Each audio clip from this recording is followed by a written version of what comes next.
March 1242. Across the muddy Hungarian plains, an army that had instilled fear across the globe was retreating eastward. These were the Mongols, peerless horsemen who had dismantled formidable empires from China to Persia. Only a few months prior, they had handed Hungary a devastating defeat in one of European history's most ruinous battles. Vienna, the nucleus of Western Europe, was practically within their grasp. Yet abruptly, they turned back.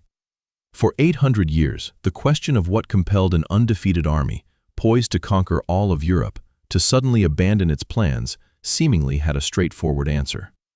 However, recent analyses of climatic data, archaeological finds, and military strategies have revealed a far more intricate and surprising truth. Please share your thoughts in the comments. Let me know where you're viewing this from and what time it is for you. I'm genuinely curious to know which corners of the world are tuning into this narrative. Because today's story doesn't just chronicle a mighty empire, but also illustrates how the interplay of forces beyond human control can profoundly alter the destiny of a continent and the course of history.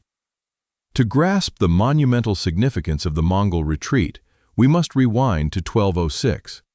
In that year, a man named Temujin accomplished what was deemed impossible. He unified all Mongol tribes under a single banner. Adopting the title of Genghis Khan, the universal ruler, he embarked on building the most expansive, contiguous empire in human history. The Mongols' power stemmed not merely from their ferocity.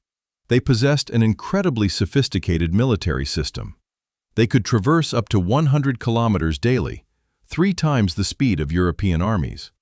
On the battlefield, they employed signal flags and whistling arrows for communication. Crucially, they were unmatched masters of psychological warfare. When Genghis Khan passed away in 1227, his third son, Ogedei, succeeded him. While Ogedei lacked his father's strategic brilliance, he was adept at leveraging talented individuals. Under his leadership served the greatest military genius in Mongol history, Subutai.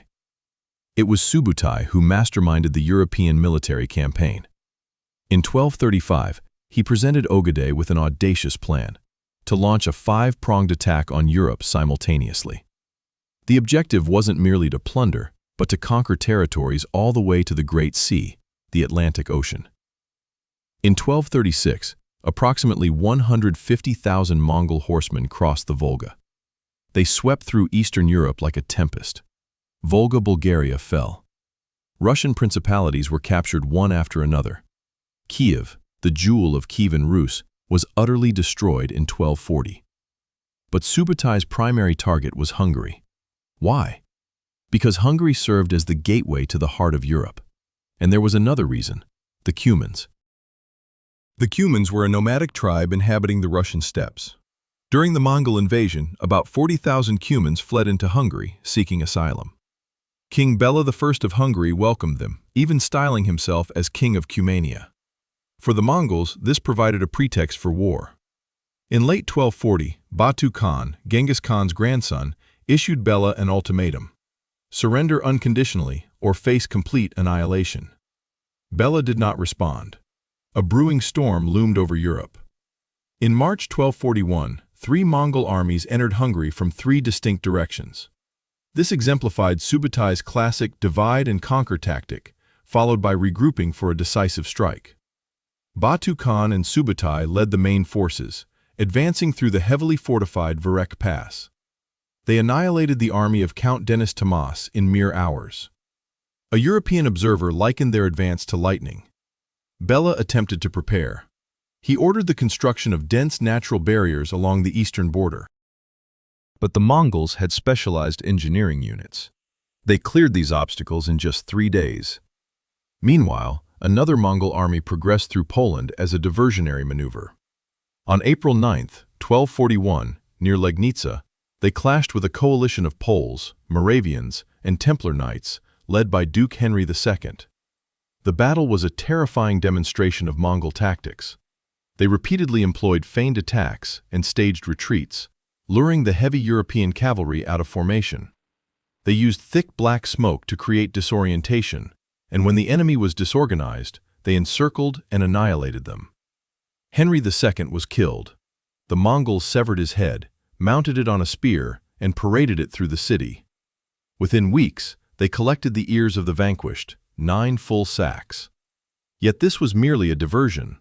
The real battle was unfolding in Hungary. On April 10th, the Hungarian army, numbering between 60,000 and 100,000 men, reached the banks of the river Sajo near the village of Moe. They outnumbered the Mongols 2-1. Bela was self-assured, overly so.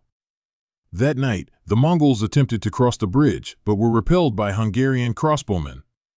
The Hungarians believed they had won.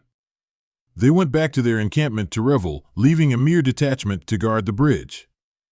This proved to be a fatal miscalculation. In the early hours of April 11th, the Mongols initiated another assault.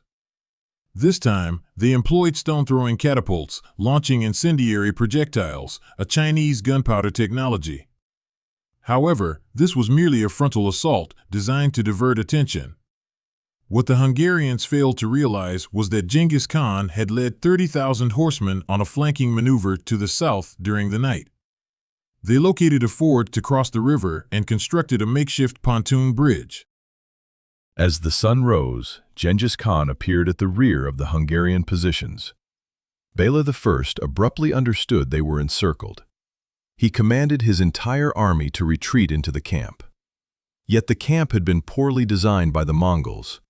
It was excessively cramped, with tents packed tightly together, and wagons, arranged as walls, actually hindered movement. Batu, observing this from a hill, remarked, "They are crammed like a herd of cattle in narrow stalls, with no room to maneuver."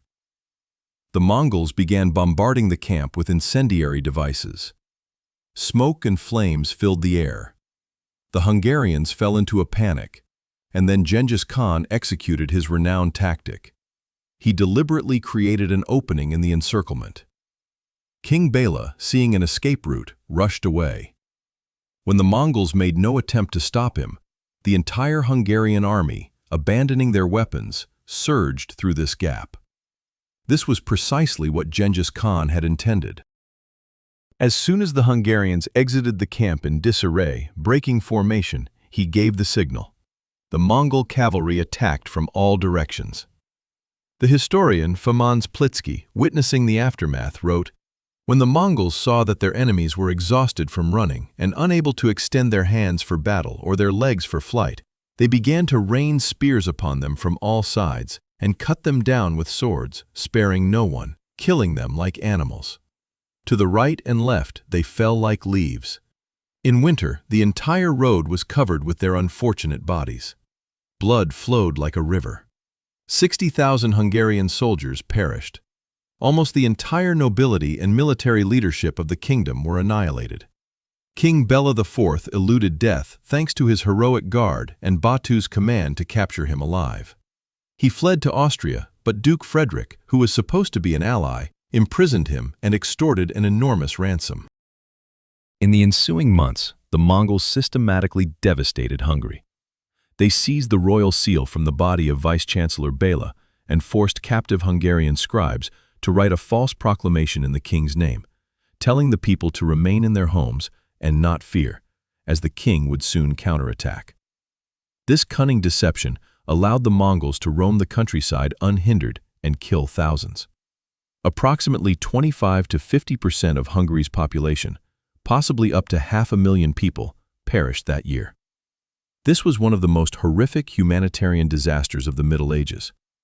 In the winter of 1241 to 124, Europe was gripped by terror. News of the catastrophe spread across the continent. People whispered dreadful things about the Mongols. They were barbarians. They had no religion. They ate human flesh. In reality, the Mongols were not cannibals and were tolerant of their captives' religions. But in the imaginations of 11th century Europeans, they were associated with Gog and Magog, the forces of evil from the Bible, prophesied to appear at the end of times. Even the name reflected this fear. The term Tatars, or Tartars, originally used for nomadic peoples of central Russia, was expanded to include the Mongols. Why? Because in antiquity, hell was also known as Tartarus. In 1241, Holy Roman Emperor Frederick II wrote that he hoped the Mongols would be driven back to their Tartarus. But fear could not substitute for preparation. European kingdoms were unable to cooperate with each other. Pope Innocent IV called for a crusade against the Mongols, but support was insufficient. Bela dispatched letters pleading for assistance to the Pope, the Holy Roman Emperor, and the King of France. No one responded seriously. They seemed not to grasp the threat. Meanwhile, the Mongols prepared for their next move. They crossed the Danube, the final barrier, in the winter of 1242. Mongol scouts penetrated deep into Bohemia and reached Vienna itself. Batu Khan's forces surged into Austria, Dalmatia, and Moravia. Where there was resistance, they relentlessly eradicated the populace. Where there was no resistance, they forcibly conscripted men into Mongol military service. Vienna, an affluent city, a cultural hub of Europe, lay directly before them. And beyond Vienna lay all of Western Europe, Germany, France, Italy, Spain. Nothing stood in their path but one event. On December 11, 1241, in Karakorum, the capital of the Mongol Empire, 8,000 kilometers east of Hungary, the great Khan Ubday went hunting. That evening, he drank with companions. Ubday was known for his alcoholism. His brother Chagatai had even appointed an official to monitor his drinking habits, but Ubday still found ways to drink. He reportedly pledged to reduce his daily cup intake, but then ordered cups twice the size. The next morning, at dawn, Ogedei passed away at only 56 years old.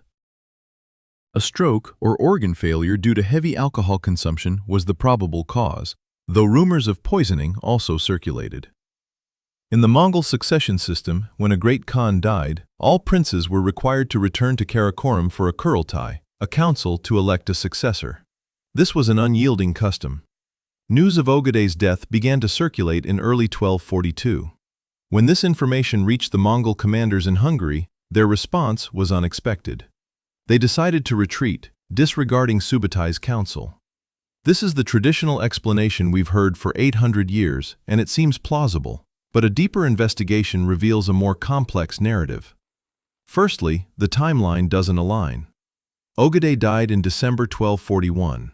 The Mongols initiated their retreat in March 1242. Even under optimal conditions, a messenger would have needed at least 3 to 4 months to travel from Karakorum to Hungary. The historian Rashid al-Din, relying on Mongol sources, wrote that Batu Khan learned of Ogedei's death when he had already reached Kiev, having covered almost a quarter of the journey home. Secondly, and more critically, Batu Khan never returned to Mongolia.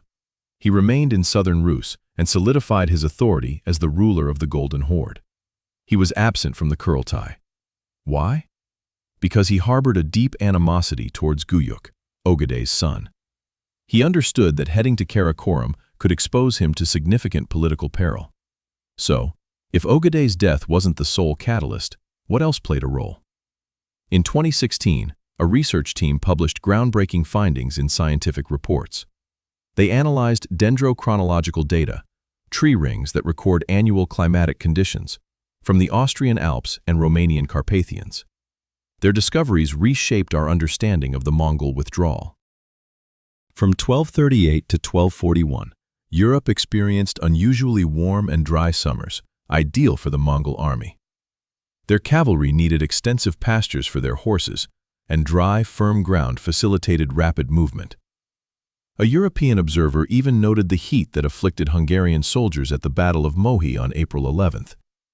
However, in early 1242, the climate shifted abruptly and dramatically. Summers became cold and wet, and torrential rains transformed the Hungarian plains into a vast marsh. This might seem like a minor weather change, but it was disastrous for a nomadic army entirely reliant on cavalry. Firstly, the marshy terrain reduced available pasture. Each Mongol rider required multiple horses, typically 5 to 7. An army of 40,000 men meant 200,000 to 280,000 horses, all of whom needed to graze daily. With the meadows inundated, there was no forage for the horses. Secondly, the mud hampered mobility. The Mongols' greatest strength, their light cavalry designed for speed and maneuverability, became cumbersome in deep mud. Rapid encirclement tactics and lightning raids became unfeasible. Thirdly, and perhaps most importantly, there was the problem of sustenance. The Mongols had ravaged Hungary for a year, killing 25% to 50% of the population and destroying most settlements. Who remained to farm? Who remained to provision a vast army? The researchers concluded that the subtle climatic shifts of 1241 to 1242 were significant enough to alter the conditions under which the Mongols had initially invaded Hungary. These changes would have prevented them from effectively operating as an occupying force, compelling their retreat. Yet even this isn't the complete account. For centuries, the story of the Mongol invasion has been told from the perspective of the conquerors. Hungary was vanquished, Europe was helpless, and only Ogeday's death saved Europe. However, recent scholarship, particularly by Hungarian historians, has unveiled a different narrative, one of resistance and costs. While it's true the Mongols decisively won the Battle of Mohi, the subsequent events are far more intricate. Hungary had one major vulnerability in 1241, a lack of stone castles. King Bela IV and his predecessors had forbidden nobles from constructing private fortifications, fearing it would lead to decentralized power and a strong aristocracy. Consequently, most Hungarian defenses were built from wood, clay, and earth, unable to withstand Mongol siege machinery. Nevertheless, some stone castles did exist, and at these locations, the Mongols encountered significant obstacles. The Klis fortress in Croatia, where King Bela IV sought refuge, successfully resisted. The Mongols besieged it, but failed to capture it. Many other strongholds across Hungary fared similarly. While Mongol cavalry dominated open battlefields, they struggled with prolonged siege warfare. Furthermore, after the Hungarian official army's collapse, a guerrilla movement emerged. Surviving royal retainers who hadn't reached Mohi, along with armed peasant militias, employed irregular warfare tactics to harass the Mongol forces. They targeted supply convoys and ambushed small patrols. Occasionally, they even managed to secure victories in direct confrontations. Hungarian historians assert that the organized resistance of the Hungarian populace, while scarcely documented in Western chronicles, played a far more pivotal role than generally acknowledged. This resistance hampered the Mongol war machine, making each step of their advance more costly. Then there was Vienna. Vienna stood as a large, wealthy, and well-fortified city. Duke Frederick II of Austria, despite his animosity towards Bela I, was a capable military leader. He mustered his units of heavily armed knights and learned to counter Mongol tactics. His strategy involved active defense. Instead of awaiting a Mongol siege of Vienna, he intercepted their smaller detachments. In autumn 1241, he defeated Batu Khan's forces in battles along Vienna's perimeter, stretching from Wiener Neustadt to the Morava River. Although these victories weren't decisive, they sufficed to show Batu Khan that further progress would be arduous. Germany and the rest of Western Europe were better defended than Hungary. Their populations were significantly larger, and they now had time to prepare. Recent archaeological findings also indicate that the Mongols suffered far heavier casualties in the Hungarian campaign than ancient sources reported. It was no easy exploit. Every fortified stronghold, every guerrilla ambush, every skirmish near Vienna, all diminished the Mongol strength. Batu Khan faced a difficult choice. He could either continue his offensive into Western Europe with a depleted army under harsh weather conditions, facing a prepared adversary, or withdraw, consolidate conquered territories, and gear up for a more robust future campaign. Then came the news of Ogeday's death. So, what truly prompted the Mongols' withdrawal from Europe? The answer doesn't lie in a single cause, but rather a convergence of numerous factors, each contributing significantly. Ogeday's demise triggered a political crisis.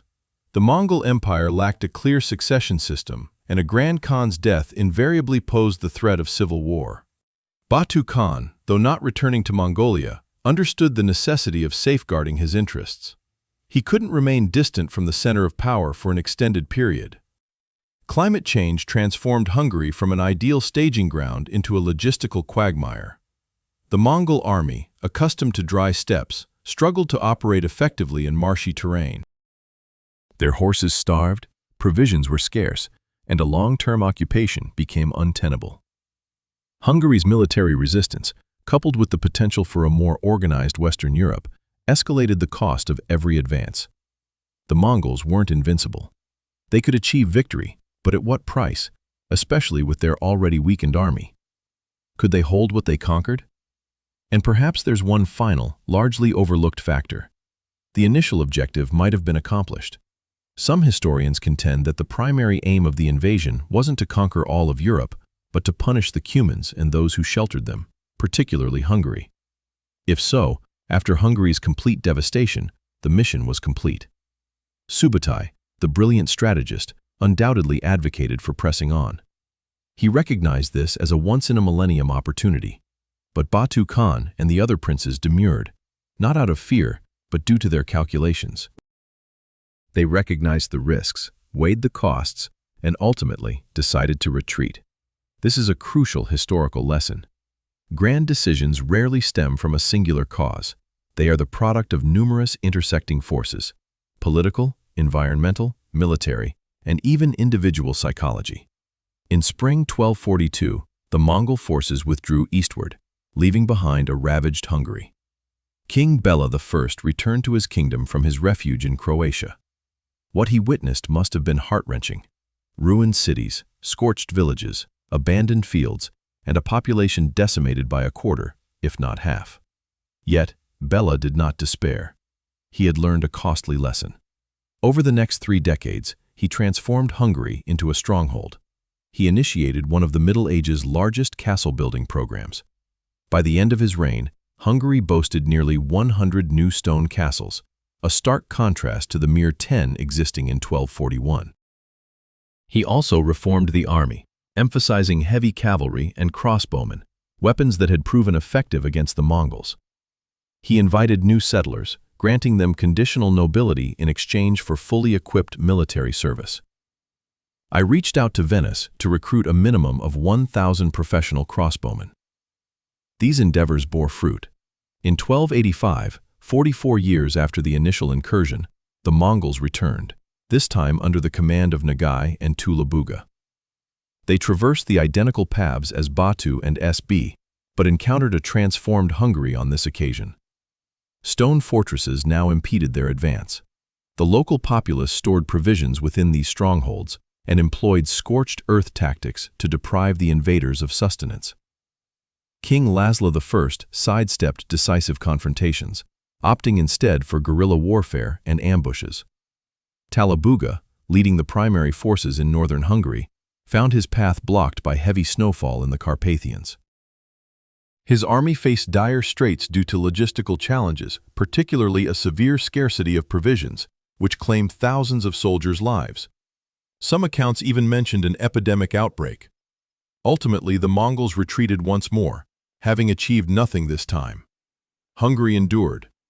For Europe as a whole, the Mongol withdrawal in 1242 held immense significance.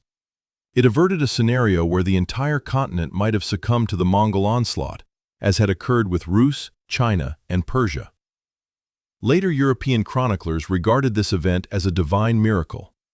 Giovanni del Carpine, a monk who visited the Mongol court in 1246, wrote that God had orchestrated the great Khan's death to safeguard Latin Christendom. However, as we observe, the reality is far more intricate and, in some respects, more captivating. This was not a miracle, but rather a confluence of geopolitical circumstances, climatic shifts, human tenacity, and well-considered strategic decisions. So, what does this narrative convey to us? Firstly, it serves as a reminder that no power is unconquerable. The Mongol Empire, the largest in history geographically, possessed its limitations. These boundaries were not merely military, but also logistical, environmental, and political. Secondly, it highlights the importance of preparation and learning from past experiences. Bela I suffered a catastrophic defeat in 1241 because Hungary was unprepared. Yet, he learned from it, and 40 years later, Hungary was ready. The disparity between the two invasions stemmed not from fortune, but from preparedness. Thirdly, It illustrates the power of resilience. Hungary lost between 25 and 50% of its population. Cities lay in ruins, the economy had collapsed, yet they rebuilt. Not swiftly, not effortlessly, but they accomplished it. This speaks volumes about the human spirit.